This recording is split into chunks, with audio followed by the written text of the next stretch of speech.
Hello and welcome to IMP's WWE Adventures podcast on the Social Suplex Podcast Network. Help the network out by leaving us a 5-star review, give a donation directly through Red Circle, and become one of the amazing community by joining the Social Suplex Discord. Link is in the description. Order merch from all our shows over at chopped-tees.com. Thank you to Dickie. Listen to the other top-notch shows here on the Social Suplex Podcast Network. One Nation Radio, Keeping It Strong Style, All Things Elite, Wrestling Art with Chris Things, Trish and Sarah, Tunnel Talk, and Sam Brown's AEW Match Guide. My name is Matt Maher, aka Imp, and this is your quick look back at the WWE week that was. 30 minutes. Donde está WWE? It's Europe week for WWE. Talking about my homeland. Does it count as my homeland if I'm European, but I'm not mainland Europe? Before I jump into stuff, I have got a quick correction from last week. Andrew Schultz may be a twat, but he's not Tony Hinchcliffe. So I said last week that WWE get into bed with the guy who'd done the Puerto Rico's trash joke at Madison Square Garden, and I have to correct myself because WWE did not get into bed with the Puerto Rico's trash guy last week. No.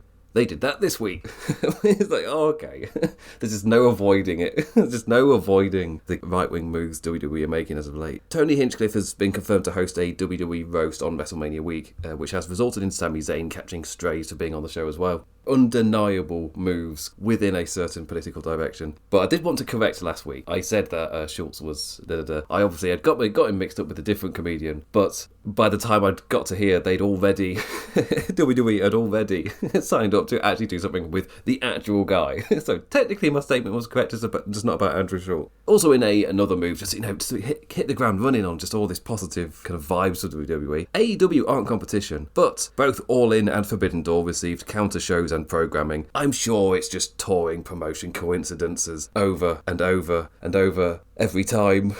It keeps happening. It's just bad luck every time. Can't believe just every time that AEW announces a show when in advance. It's like, just every time. It's just a huge coincidence that WWE just happened to book stuff. They just happened to want to do a Saturday night's main event. They just happened to do a tour of the UK. It's just a huge coincidence, I'm sure. But as for the actual content on WWE this week, we are in the middle of the build to WrestleMania, and rather than for me feeling like super excited for the show, it more feels like these are the building blocks to set things in motion for it. So Monday Night Raw was the biggest show of the week. However, I've got a format to do, and I always do smackers first. So that's where we jump over to Barcelona in Spain. 2 hours and 6 minutes on Netflix for me, on USA for the Americans. SmackDown in the sun, with the WrestleMania sign shining down brighter as we nearer to Las Vegas. So with the pre-rumble over, let's jump on over to Friday Night SmackDown. The best of DIY. No meat in the middle goes south. Dawkins takes advantage. Oh, God. Tez is live up top. It's happening. Montez Ford from the heavens. Do we have new champs? Yes! So the real story of the show is how white hot the crowd is. Just like we saw before with the different shows in Europe, in Germany, in France, I'll count Scotland and I'll count London as well. Like every single European crowd is white hot for WWE. And we see it especially from Monday Night Raw, where they just go all out on the production as well. On Monday Night Raw, they've got the drone circling round in a much smaller arena. I said before how much I like the idea of just trying to do a bit more of a 360 production, because there's absolutely no way any competitor can ever match up with that in this current era. So I'm all for like the big production in the white hot stadium. WWE has always been the one more about spectacle compared to AEW, which is obviously all about the actual quality of the wrestling in the ring. That's not really been WWE's thing. They say they tell stories, and I mean, to be fair, the past, I can at least say that about this era, that you can actually see the clear attempts to tell the stories. You can actually feel it when you're watching the show. Sometimes to its own detriment, you can actually feel the stories being told. The previous regime said they were people who told really strong stories, but it's just marketing bullshit. They were awful at it. We also always used to be like, you can measure on that. But if you want me to actually measure you as a storytelling business, then you're far, far worse, because the storytelling was even worse. But when it comes to spectacle, that's always been something WWE have been pretty good at. Even in the Kevin Dunn era, they did pretty well at creating that spectacle feeling, even if you did feel car sick and nauseous whilst watching it because of the sheer amount of camera cuts. But anyway, so I'm in a happy place with WWE with the way that they're doing these European shows. They're a white hot crowd and they really let them breathe. The show itself, it was fine. It was fine. Spain were electric for it, so just immediately elevated it up. It wasn't like the biggest SmackDown in the world, so you can get through it pretty quickly. The main event was for the WWE Tag Team Championships, DIY versus Street Profits. Still interested to see baddie versus baddie flows in WWE. The crowds aren't conditioned to cheer for either of them, but we're in Europe, so they can just sing. Ciampa got the asshole chance as he stomped on a Real Madrid fan in Barcelona, which is why the comeback from Dawkins got polite applause. Like, they're not going to cheer for either lad in this one. I said last week I'm all for conditioning the fans to expect title matches to main event. So many long-term positives from doing that. But you do get matches like this from now and then. Building blocks that make sense but don't get the loudest reception from the crowd. Even though it's good. Like, they gave time for the two teams to flow. All four lads were great, but the tag division didn't have any heat before this WrestleMania season, so it's no surprise crowds aren't super invested in the characters. That said, Montes is going to fly, DIY are going to break up pinfalls in dramatic last seconds, Dawkins is going to miss a high-flying move and then hit a bigger one later. All the notes are there to get the crowd reacting by the end, even if they're not into the characters. The action just sucked them in. You could hear it throughout the course of this match. Like I was saying with that breakup from Ciampa earlier, which kind of got a polite applause. By the time we get to the end of this match, they are chanting "This is awesome." They are really properly buying into everything they're doing. Meet in the middle went wrong, bomb from Dawkins, and Ford's high frog splash gave us a new reign in the plains of Spain. We're hurtling towards a multi-team kerfuffle. Part of me is assuming just with everybody, just do some form of big ladder match just like they did last year. I think I would prefer something more focused, like at max a four-way. But something tells me we're going to get Legado as well. So it's going to be just a whole kerfuffle of just all the lads they can get, as all the bodies in there for a ladder match. But they've done a pretty good job introducing the Yes Boys as a chaotic forces in there a bit. But they've been using Legado a bit more as well. So it just feels like we're about to get a multi-team run of madness at WrestleMania. But hey, they're fun, if not kind of forgettable at this point. There's a weird feeling around like tag team ladder matches. Even AEW kind of had that, where when the match got booked and announced for All In this last year, there was that immediate reception of, another tag team ladder match. Like, there's a sentiment around them at the moment, and I don't know how you break that down a bit. Is there just a world where these hectic multi-man ladder matches have kind of just need to be dialed back a bit? I mean, I'm not saying WWE do a lot of them, but it feels like every big show's got to have one. Be it WWE or AEW, they're both in their stadium shows doing a big ladder match. Maybe the big ladder matches are something that really work for a big stadium show. I don't know, I'm spitballing, I've not looked into it. It's a random thought. Why do they keep doing them? Also, not a lot of notes on it. Like, it was an absolutely fine main event on an absolutely fine SmackDown in front of an absolutely white-hot Spanish crowd. So let's swiftly move on to the other stuff being built up. LA Knight and friends. The new United States champion was the first lad out, receiving the bouncy excitement of the Spanish. Tough crowd, huh? He gestured as the Spaniards' olays echoed loudly through the arena. Of all people, Jimmy Uso was the chap out to all serious face to confront him, taking the initiative to kick off his WrestleMania road himself by challenging for the US title right here tonight in Barcelona. Interruptees, Solo Sikoa, Jacob Fatu and Tama Tonga on out. Talked about Fatu being the lad who deserved the shot, but Solo was the one with his shirt off, and he knew wrestling rules. Jimmy inciting into Stompy Stomp, 3-on-2, Braun. Nick Aldis, police copper, like, oi oi, looks like we got a 6-man tag here, lads. LA Knight, Jimmy Uso and Braun Strowman versus the Bloodline. A European crowd that was just happy to see the wrestling, and they were cheering loudly for every single beat. Fully behind the heroes and villains in their respective roles. Like, yes, that also includes Jimmy Uso. That man got his name cheered loudly during a mid-match sequence. Like, chants of Jimmy Uso. I don't think I've ever heard that. A nice little note for the hot tag. Camera behind Braun as the crowd hyped for the big lads both tagging in. But Solo tagged in Tama instead, and we ran into a pure Strowman hot run. Solo had the opportunity to tag in Fatu. Crowd were all amped for it because it's Strowman coming in as well. Like, this is the WrestleMania pairing, you know it. The crowd is all drumming up, but they're all excited for it. And he goes for Tama Tonga instead. But you see it because the camera is looking over, almost doing that focus for the babyface to tag in, but you also get to see the heels in the background. Strowman choo-chooed around ringside and power slammed Tama Tonga for the win. In the aftermath, all notes as set for WrestleMania. Jimmy on the outside, LA Knight away with Solo through the crowd, then Jacob Fatu in the ring, moonsaulting over and over onto Braun. One final charge back down the ramp and right through the barricade to a groggy Strowman to end the segment. So I can't lie that the segment was efficient in setting stuff up. Like, you got 3 notes there, all played out really, really strongly. And the crowd was absolutely white hot, but cheering loudly for every single beat. It gave it, for me, some kind of like a house showy type of feel, just because you're seeing a relatively standard 6-man tag, but the crowd are going crazy. They're absolutely loving it. But after the notes scene here, we are essentially getting a story of Jimmy Uso just on the outside of the WrestleMania scene looking in. You got the story of Solo Sikoa and LA Knight, and you've already got Fatu Strowman set up, and that's got the most kind of momentum and intrigue just because it's the story that's been building. Whilst it more feels like Solo and LA Knight are about to collide in what I'll call, we didn't really know what to do for either of you at WrestleMania, so I guess we'll do this. It's got that feel to it. It's two stars they want to feature, they want to have on the show, but they don't actually have a plan for.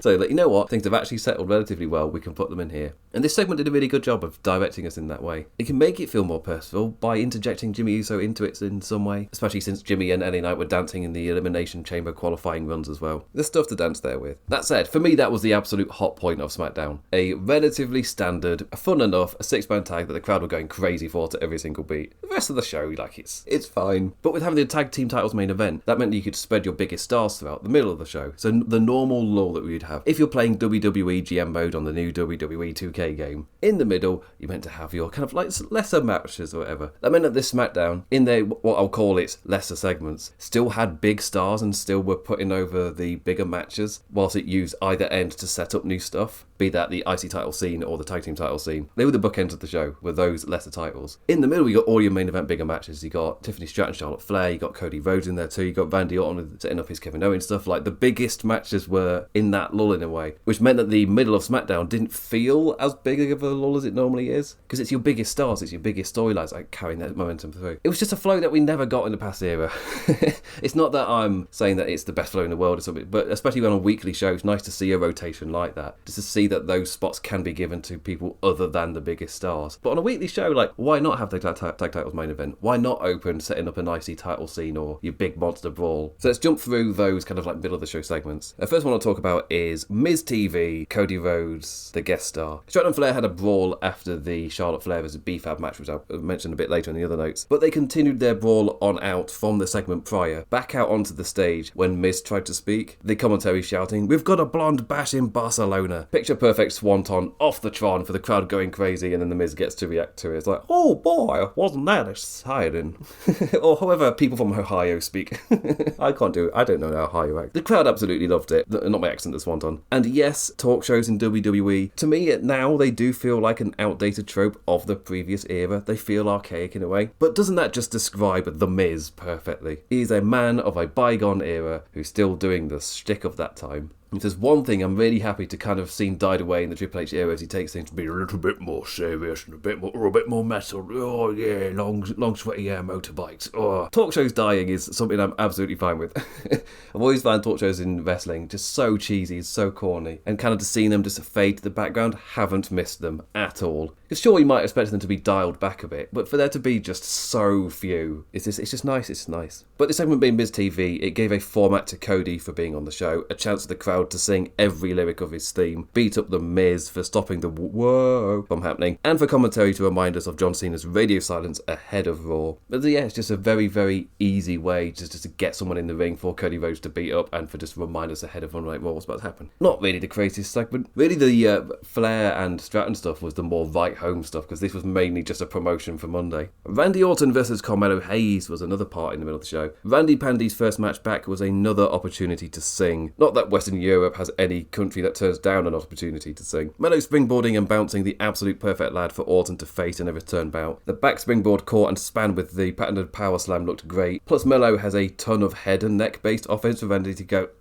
after taking. RKO out of nowhere, mid back and forth tussle. A second for good measure after the baddie disrespect. A third asked for the crowd. Instead, they got the tease of a punt. With that on the plate, Kevin Owens, first sighting since the chamber, dragged Mello out of the ring. But it was a return played differently from the norm. KO, not fit for a fight, immediately tried to scram and took the first opportunity he could to get out of there. It feels like these little notes like that, where Kevin Owens isn't fit for the fight and he doesn't want to get anywhere near Randy Orton, he can play that up into being scared of Randy Orton as well. well. They're just in a really good place at the moment where all they need to do is just continue these little notes and bubbles because they've played all the bigger stuff. This can happily just bubble in the background. We know we're going to get Kevin Owens, Randy Orton at WrestleMania. Bring it into focus in some of those later weeks. It doesn't need to be like the IC title and the tag team title definitely needed a lot more attention because they don't have momentum quick into this WrestleMania season, whilst this immediately does. And this isn't a main event match. So if it's like Cody versus John Cena and you're not giving them the time, it's like, that's a bit more of a worry. That you give time to. This is like, it's a personal heated feud. You can have little moments like this. That's absolutely alright. So swiftly into the other notes. Being in Europe means I actually know the sports stars. Barcelona's star Lamine Yamal, a great example of somebody I actually know. Sure, he looks about 12, but I do know who he is. A teaser video of a stock smoke effect over a black background played, then faded in the number 4. Jade Cargill got an interview pre-recorded in the empty arena, confirming all the beats and settings up for all of the drama after the attack on Naomi last week.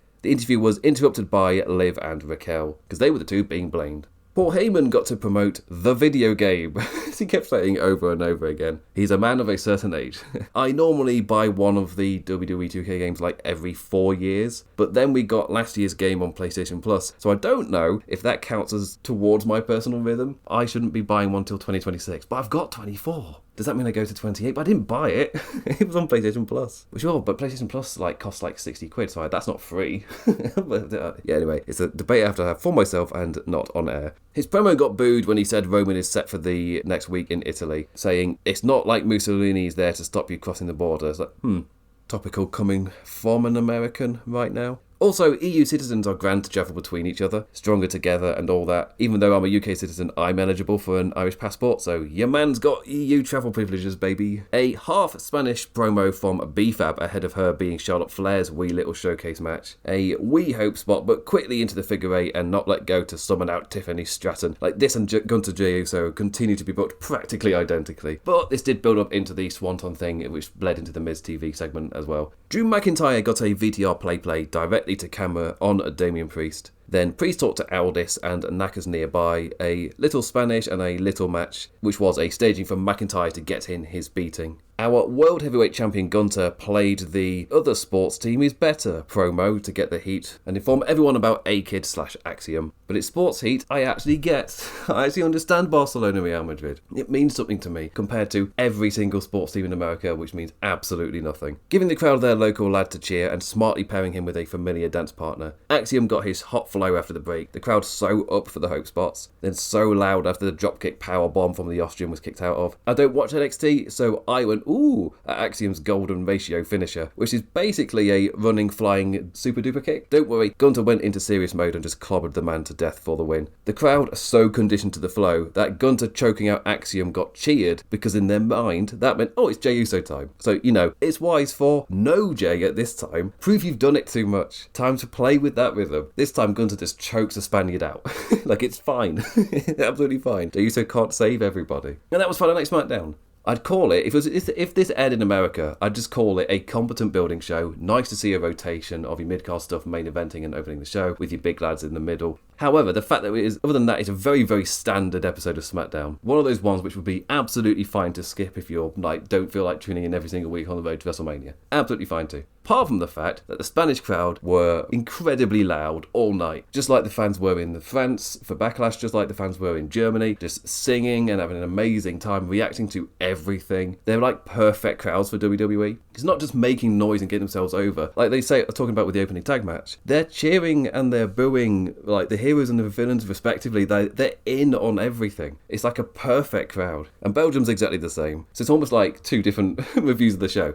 All the stuff around the Spanish crowd and the way they elevate the show, amazing. Production did a really good job of just elevating all of that as well. The actual show itself, like it's a perfectly fine building block show. Nice to see the rotation of the mid-card titles put to the opener and the closer. But aside from that, standard show. So anyway, let's jump on over to Monday Night Raw, live from Brussels, Belgium, live on Netflix with all the production, all of the drones. So let's jump on over to, I was trying to remember the factoids from the WWE graphic they had for Belgium to explain what Brussels is to Americans. I think they just, when I saw the chocolate one, I was like, of course they say it's the chocolate capital of the world. So let's go with that. Let's go to Chocolate City.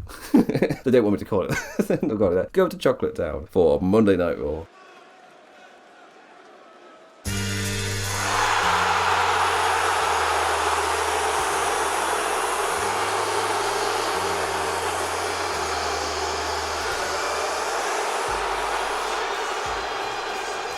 So this is the 1 hour, 48 minutes edited and trimmed down version in the land of Kevin De Bruyne and delicious chocolate. It's WWE's first live show from the nation as they continue Nick Khan's push to actually be world. It's all about perception, and these little shows do an amazing job of boosting that perception of being like a global hot white product. And speaking of, heel Wabadoo, it's John Cena, no holding about, opening the show with what everyone was there to see. And yeah, why change the music when the fans already know to sing John Cena sucks? Won't lie, there was something nice about hearing it sung in the tone of the Belgian accent. The last time is now, and in the last vestige of a Vince-era star, it was time for the new baddie to cut a "you people" promo, smartly recognising that if he just says his Twitter motivational posts in real life, then crowds would just tell him to shut up, you twat. He opened the promo with something he'd actually said on Twitter earlier in that day. "I have been the victim of an abusive relationship. I am not a babyface. I am not a heel. I am a human being. Every one of you has been awful to me. It's all the fans' fault. Whatever he did was not enough." Using the chance to prove his point, fans in Belgium going "shut the fuck up" and hey, goodbye. "You don't get a new look. You dress like me. I don't dress like you schmucks. You don't get new music. All you get is a long, hard look in the mirror." Met with "we want Cody," as all of this is a perfect setup for the lad to speak for the fans, and it seems to be working as a treat in that arena. I did also genuinely like him ripping into the "let's go Cena" people in their John Cena merch and asking what have they done for him. "You've made me part of a stupid invisible joke and it was never funny." Amazing cut to a kid decked out all in Cena merch as the man ends the relationship. Then it's time for Cody Rhodes. In terms of like the actual content of the Cena promo itself, I'm in a weird midway point where I technically like the beats it's doing, if not the execution. Because I think one of the things that I'm going to be constantly coming up with, this isn't the Cena I like wanting to turn heel. I was perfectly fine for the version of Cena that was, the respected version. It was the Super Cena that I wanted to see turn heel. As I was saying last week, I don't think it would have actually like helped anything just because the writing was shit at the time. Like,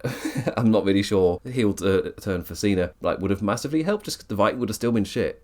It still would have been shit. He still would have been on top of the same Super Cena, just now in a different version of the character. I don't really think it would have made that big a difference. But now he's this respected guy, so seeing him turn heel, I like the notes for this specific story and the way that it's setting up Cody. But I do find it difficult to actually believe the John Cena character saying this stuff. And I don't mean that in a, "oh, I can't believe he's saying this stuff." I mean that in a, I'm not actually invested in his character arc, weirdly. Like, sure, I can like look ahead and see that it's possibly going to be like him turning on the fans, and then by the end of it, we'll have mended the fences by the end of the year, or by the end of whatever run this ends up being. The way I'm seeing this is for a setup for the Cody character. And for me, all of those notes work. It's just personally for John Cena, even though some of these things felt like stuff that he possibly could have been holding on to for a little while, I didn't actually believe it. I wasn't sitting there believing I was watching somebody like vent or whatever. Like, CM Punk's always really good at dancing that line. It never felt like a line was ever danced with this one. Like, sure, but maybe it's just the fact that it's the same John Cena, and whenever John Cena cuts a promo in wrestling, it almost has the same effect. As you can see by the crowd reactions in this, there were younger kids decked out in John Cena merch still, and they had big reactions.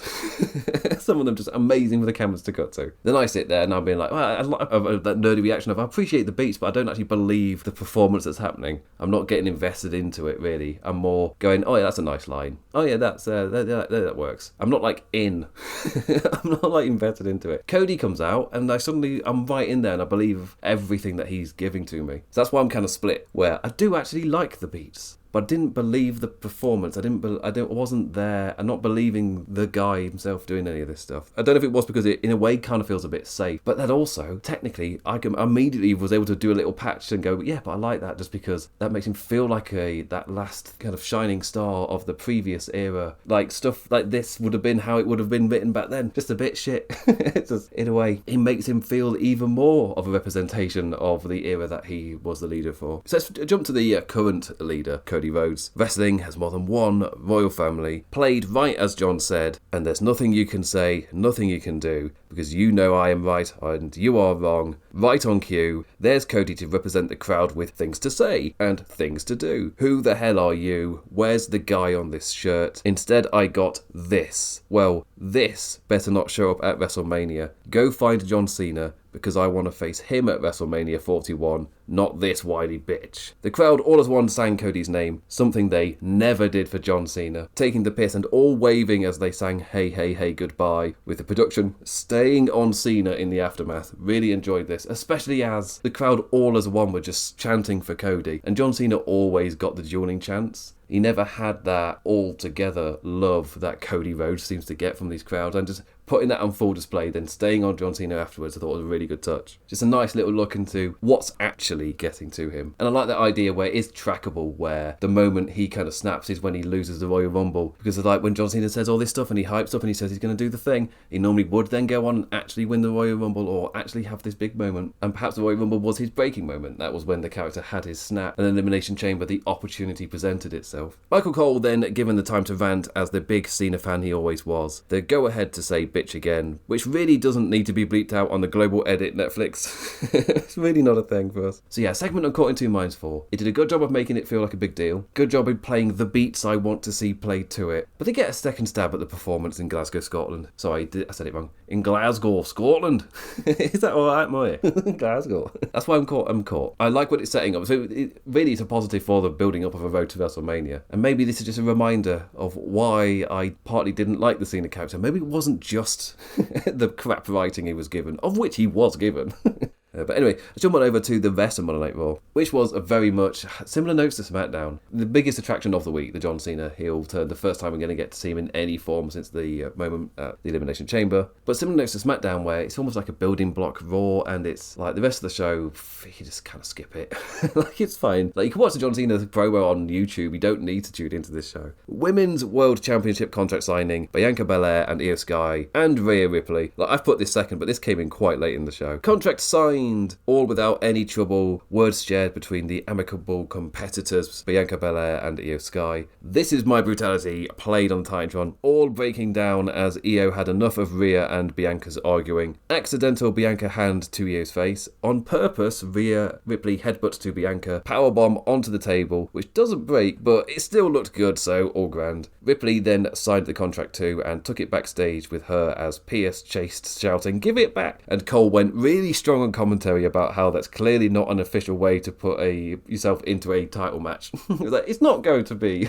You're not suddenly in the match. That's not how contracts work. Like, Rhea taking the initiative and forcing herself into this match, like, that feels a little bit closer to the Ripley character I was talking about. I felt like this was a better way. We've had 2 weeks of notes which work for the story, but not necessarily for the character I've come to know. This was a bit closer for bringing the two together, like hitting the notes they want for the story, but also doing it in a way that's a bit closer to how the Ripley character would actually do it. Still, they've become a little bit of a fan in the past few weeks of trying to build that animosity in a women's match by having them shout and bicker at each other, which I put a little sign out on that last week to say, just keep a note on this, just to see if this becomes a thing that continues. The main event was for the Intercontinental Championship, Bron Breakker versus Finn Balor, or Finn Balor, going by his Titantron. Like, hey, better than fuck. It's better than that. It's better than that. We're off the air in 10 minutes, which is arguably the perfect amount for a Breakker main event where he gets to charge around for a bit, but not too long of a bit. Lots of woofing as Balor talked shit and poked the suplex bear after the ad break. One overhead toss later, and Judgment friends Dom and Carlito ran out to ringside. Like, hey, it gave the crowd something to chant as Balor slowly heel stompy stomped. Breakker's breakneck speed always gets such a reaction. No one in WWE runs the ropes like him. This is awesome after the dive off the apron crashed over the announce desk. Breakker has such a great collection of big reaction spots at the moment. Back and forth flow with production cutting to Dom after each beat. In the end, Carlito interference successfully distracted the referee, but Dom's rope hang both got Bron, but more so Balor, with the Irishman Dick First up on the corner. Post-match, Judgment beatings brought out Penta, and we got our Intercontinental Championship stare down to end the show. It was a fine match, and then Judgment Day. Yeah, it's not really a main event I'm going to remember. I like the way that the scene is going, but obviously it was your typical Judgment Day flow. I think the good guy gets some momentum, baddies come on out, and you get a schmozzy, distraction-y, finishy thing, and it ends related to whatever schmozzy thing happens, and in this case it's Balor getting draped, and the arguments continue for Balor and Dom. On to the other notes. Seth Rollins was out to address last week. The crowd sang the song, applauded, and then sang it again. Like, hey, I was behind on my notes, so for me personally, it was appreciated. The man only got 2 lines chimed in before they started singing again, like Brussels were in the mood for a song. The CM Punk chants helped steer the segment back onto the road, driving into Roman Reigns and the lovely coincidence that both the OTC and Punk will be on Smackers in Bologna, Italy. Basically a promotional bit for Friday, similar to what the Cody thing with Miz TV was. A little hype up for the title match main event as well from Seth Rollins. We've got a great main event coming up for you guys. Like, come on, Seth. Come on, Seth. You're trying to let me take you seriously in this heated feud. Like, come on, get out of here. A little cheer for Ludwig Kaiser when the crowd thought he was going to be Gunther for a second. Kaiser, the German, faced Penta, a no-holds-barred affair with chairs and announce desk fun. A wee showcase ahead of the shiny new Luchadors IC step-up post-main event. An important note was that Penta was Dom's suggestion as a potential Judgment Day partner, and which was seen as a betrayal by Finn backstage, which then feeds into the main event. After the Cena-Cody segment took half an hour, there was only 1 hour 15 minutes left on this edited version. If you simply must watch, wait till Wednesday for the edit. Like, seeing there was only that amount of time left, and I'm just like, oh, if I'd watched this proper, I would have been staring down the barrel of 2 more hours, but 1 hour 15? This is where all of the ad breaks are going to be as well, and they're all cut out, so it's nice and swift. Yeah, far better. Gunther bumped into Jay at the Gorilla entrance, ahead of Uso facing Austin Theory, which had all of its time cut. Apparently, the reports were it's meant to go 10 minutes or so, and yep, something happened. The time was lost. Perhaps it was just as simple as it was the Cena-Cody segment, but all of the time was lost, and it was just a quick squash in the end. Uso nearly necked himself with the post-match dive. Absolutely fine, but he unsavably just rotated overhead over the apron and down. Gave us the visual of a Gunther run out not working and Jay holding the title for a second. The visuals accomplished. Dakota Kai faced Ivy Nile. The women's IC title continuing to be put across as unimportant, with this working as a staging for Chad Gable's story. Mysterio and Dragon Lee ran on out to get revenge on American Made. Ivy distracted, corner kick and GTK for Kai's victory. American Made then faced Mysterio and Dragon Lee, remember him, for the masked Gable reveal to pay off. Mystery masked luchador to appear. It's mid-card fun entertainment. I don't know what it got to be. And Monday Night Raw, which was a building block just as forgettable as the Friday Night SmackDown kind of was in a similar way. The SmackDown one had the book endings, and the Monday Night Raw one had the John Cena opener. But aside from that, you can just watch the Cena promo and just skip it all. But the crowds, my God. Brussels was just as hot as Barcelona. And I expect the exact same from Glasgow, I expect the exact same from Italy. Doing this WrestleMania Road stuff in Europe in front of these white hot crowds, perception-wise, is just an absolute knockout of the park. They've absolutely accomplished just feeding into their own narrative about how great they are. and they can just keep doing that whilst they're doing these European shows ahead of WrestleMania. Their own self-fulfilling prophecy about how amazing I am. When you put it like that, wrestling promotion's always been a bit weird. Anyway, that is the end of the show. I don't know if you can hear my voice going. It was going when I started, so I'm proud that I've stayed as enthusiastic. I need to rest my voice because I'm doing a recording on Saturday. Anyway, with that I say thank you for staying with me for this WrestleMania Road. Thank you for liking, engaging in any form, any manner. Always appreciated, never taken for granted. Thank you for anybody's left a review of any of the shows or whatever, or listens to any of the reviews or interacts in any type of way. Always means the world to us. I'll be back this time next week to be your guy that watches the WWE, so you don't have to. In this period, I'm out here watching every show in spite of all of the exterior stuff that's currently being aligned with the company. But yep, and actively I will say at this point, you don't need to watch these weekly shows, but they are white hot crowds in front of Europe. So anyway, I'll be back this time next week to talk about the continuation of WWE in Europe with Glasgow and with Bologna. So with that, I bid you adieu. Adios.